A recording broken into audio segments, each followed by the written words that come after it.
Welcome again, all the students of class 8. Today we are going to discussion about cold storage. So let's start with paragraph wise. Fruits and vegetables are stored in cold storage where the temperature is maintained between 0 degree Celsius and 4 degree Celsius. बच्चों, fruit और vegetables को जहाँ store किया जाता है उसे cold storage कहते हैं। ऐसा इसलिए कहते हैं कि वहाँ के जो टेम्परेचर है उसको मेंटेन किया जाता है बाय मशीनरी 0 डिग्री सेल्सियस से 4 डिग्री सेल्सियस के बीच में। ओके बच्चों, क्वेश्चन पूछ दिया जाएगा कि इन विच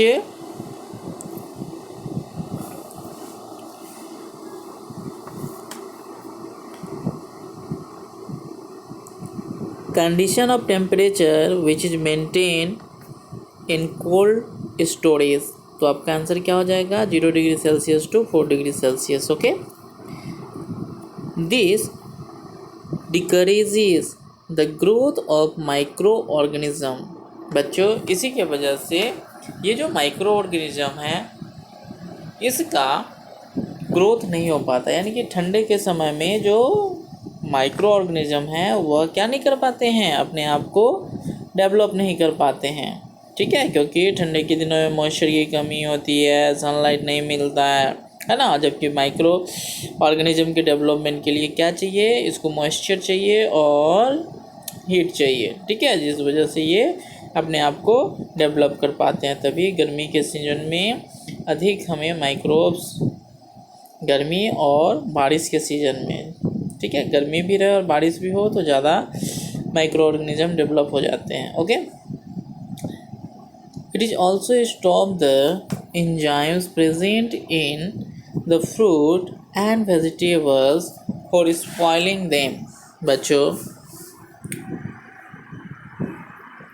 ये जो कंडीशन है टेम्परेचर का, इसमें क्या होता है, फ्रूट में जो एंजाइम पाए जाते हैं फ्रूट और वेजिटेबल में, उसे सड़ने से, उसे नष्ट होने से भी बचाता है।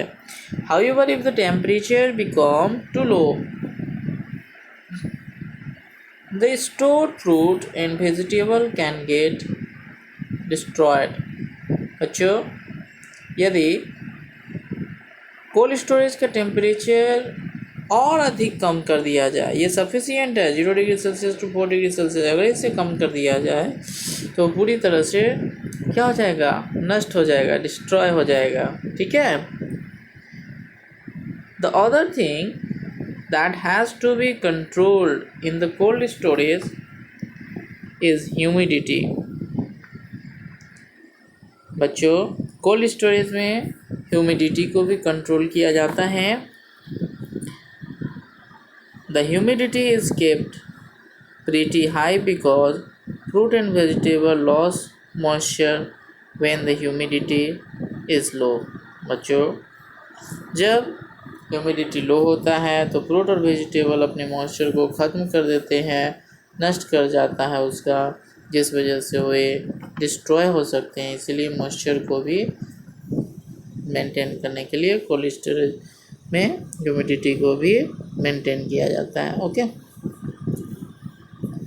Care has to be taken to see that the fruit and vegetable to be stored are absolutely clean and not damage in any way. बच्चों,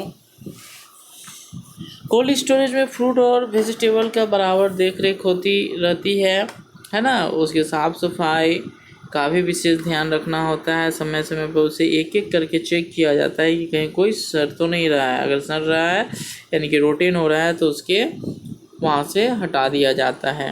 ठीक है, they are usually packed in crates, racks and tray which are stocked one on top of the other with plenty of space for the circulation of air.